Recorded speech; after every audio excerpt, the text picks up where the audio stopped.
में हम मौजूद हैं आपको इस्कॉन मंदिर में। अखिल भारतीय यादव महासभा की आज यहाँ पर यादव समाज लोग हैं जो कि इकट्ठा हुए हैं।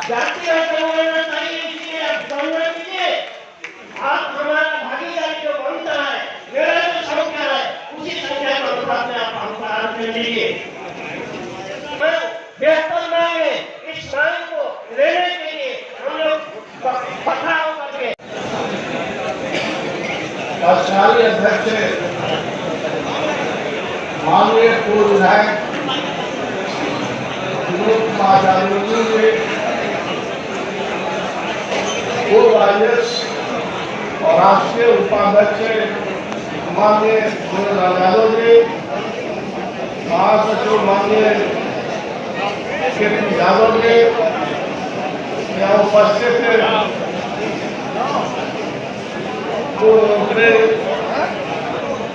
हमारे छोटे भाई कमल पहलवान जी, यूपी यादव जी, सभी समाज प्रतिनिधि यादव महासभा के बारे में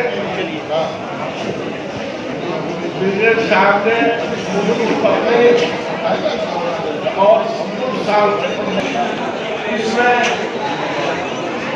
बिहार में मुख्यमंत्री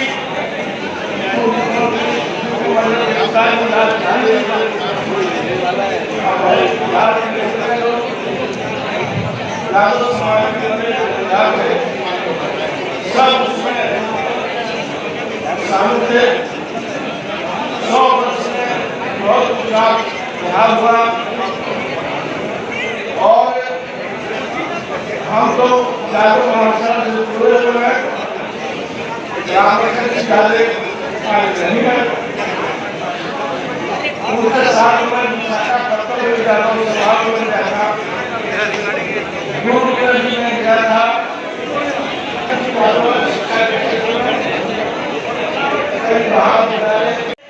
आंदोलन को और तीव्र करेंगे, घर घर उनको इस समाज को घर घर में क्या योजना की है, हरियाणा में बैठक है वहाँ तय होगा और 18 नवंबर को शायद हम लोगों के लिए टाइम एकजुट होने का एक योजना ब्रिगेडियर साहब बना सकते हैं।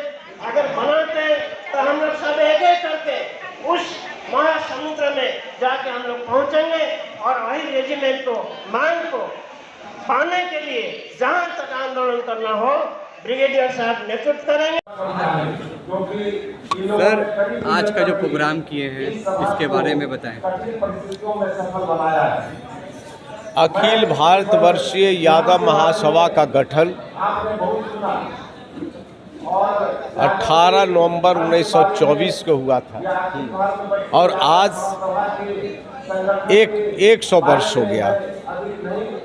100 वर्ष में ये संस्था हमारी आरएसएस से भी 1 वर्ष पुरानी, आरएसएस 1924 में बना था।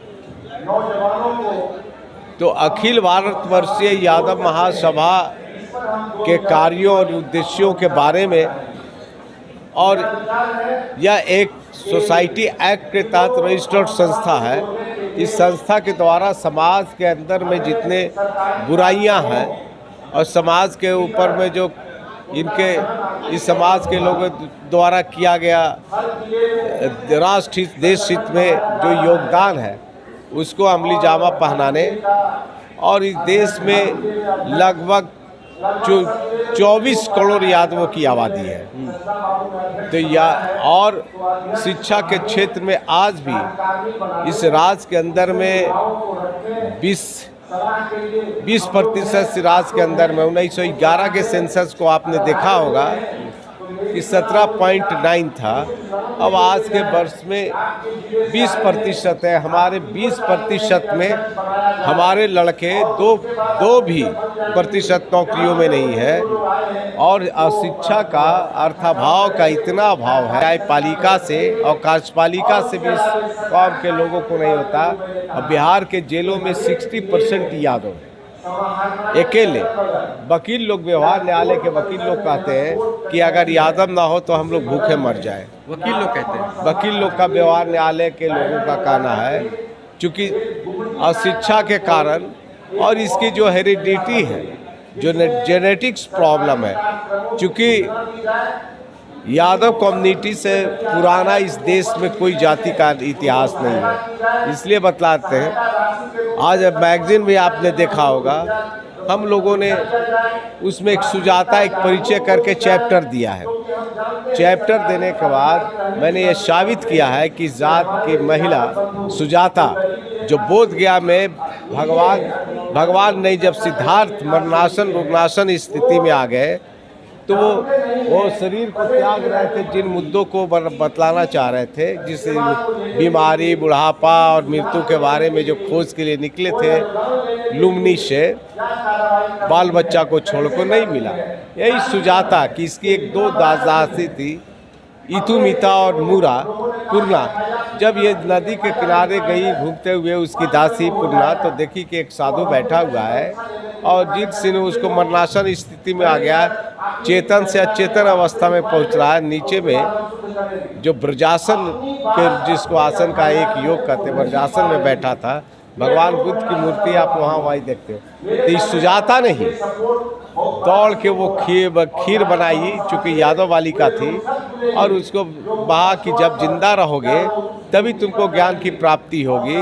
उसी बीच में जो सारंगी बजाते हुए जा रहा था, तो सुजाता ने कही कि बीना के तार को इतना मत खींचो कि टूट जाए, इतना ढीला मत करो कि आवाज़ ही नहीं मिल जाए।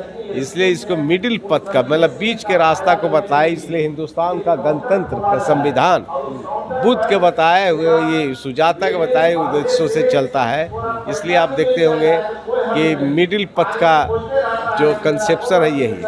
और आपको बतलाते हैं कि आप देखते होंगे, आप देवगिरी के यादव, रत्नागिरी के यादवों का इतिहास आपने सुना होगा, नहीं पढ़ा है तो हमसे ज़्यादा जानकारी लो।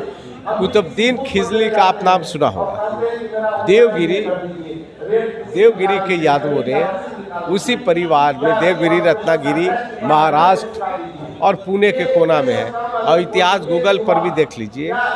उसी फैमिली में कटम्बा, बाहुबली, सिंघम, जो आज देखते हैं IAS IPS को कि कहता है, अखबारों वाले लिखते हैं कि सिंघम है। सिंघम हमारा राजा था, उसी के नाम पर बना। बाहुबली राजा, ये सारे तमिलनाडु और महाराष्ट्र के हिस्से का था। ये 6वीं शताब्दी का। किस राज्य के? जो आज का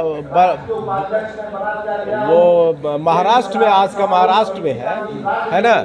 वो देवगिरी इतिहास में पढ़ाया जाता है, मैं पढ़ाता हूँ एंशिएंट हिस्ट्री में। ये देवगिरी और रत्नागिरी के यादवों का इतिहास रहा है।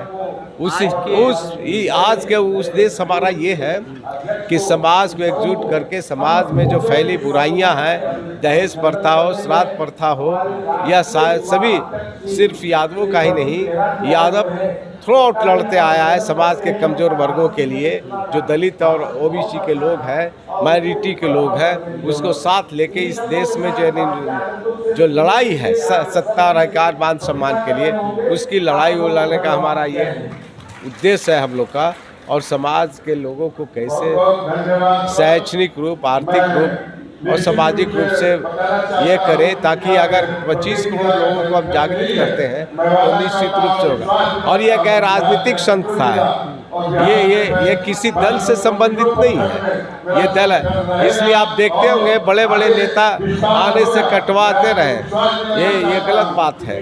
ये सोच अपना अपना है, ये शुद्ध रूप से गैर राजनीतिक संस्था है।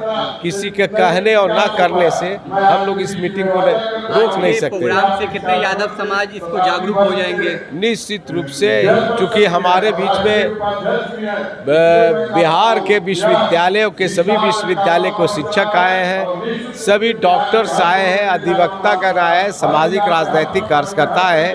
और जब हम लोग इसको रविन्द्रनाथ के रास्ते पर कि एकला चलो तो काफिला बढ़ता जाएगा, अभी यादव समाज को ले जाके अब निश्चित में हम अपने उद्देश्यों के लिए इसको पूरा करेंगे, यही है हम समाज के डेट में आप जो शिक्षक जो है वो चाहते हैं कि जो शिक्षा है बहुत दूर तक जाए, निश्चित जिससे रूप लोग से। को और बढ़ने में सफलता हासिल हो। निश्चित रूप से शैक्षणिक रूप से हम जागृत करेंगे तो हमारे मुकदमे भी नहीं होंगे, सामाजिक बुराइयां भी नहीं होगी। आज की डेट में जेल में सबसे ज्यादा यादव है, हाँ। तो कहीं ना कहीं पढ़ाई के कमी की वजह से वहाँ पहुँच जाता है। अभाव है, निश्चित रूप से अभाव है, शैक्षणिक रूप से हम जागृत नहीं है, ये करना है, यही हम लोग का उद्देश्य है। और अहिर रेजिमेंट के मांग करते हैं। अहिर रेजिमेंट के लोग कहता है, आप लोग इतिहास नहीं जानते होंगे, क्योंकि I am teacher and student of history and ancestry, I know about the Yadavas, कि ये आप देखते होंगे कि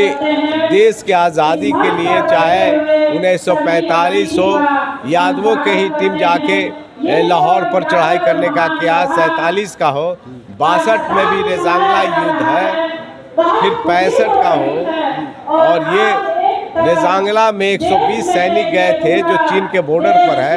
आज यही भारत सरकार ने उसको रेजांगला के मिट्टी भूमि को कर दिया है, या यहाँ पर अहिर धाम के नाम से घोषित कर दिया है। सर, आज यहाँ चीफ गेस्ट में कौन आए हैं? यहाँ हमारे चीफ गेस्ट में आज आए हुए थे बहुत से लोग प्रशासित थे। हमारे कार्यकारी राष्ट्रीय अध्यक्ष सांसद हैं, मैनपुरी के रहने वाले हैं, वो श्याम सिंह यादव जी थे।